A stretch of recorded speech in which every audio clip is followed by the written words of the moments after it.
তো এখন বাজে ঘড়িতে 10টা। এখন আমি আছি ছাদের উপরে। আপনারা দেখতে পাচ্ছেন আমার পিছনে এখন কত সুন্দর একটা ভিউ দেখা যাচ্ছে।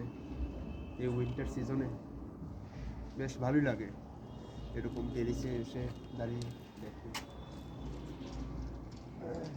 এই ভিউটা আমি খুব মিস করতাম, তো ফাইনালি এখানে আসলাম, ভালো লাগলো।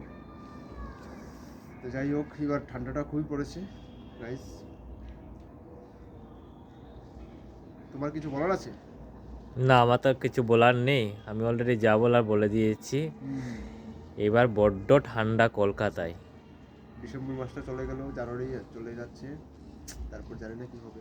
তারপর পিকনিক আসবে, যদিও আসবে। পিকনিকটা আমাদের ঠান্ডার সিজনে হতো আমরা যখন ছোট ছিলাম। এখন সেটা প্রায় জাস্ট গরম ঢুকবে, ঠান্ডা শেষ হবে, সেই পিক মুমেন্টেই হচ্ছে তাও এগুলো। এবার একটু ঠান্ডা আছে, যাই হোক।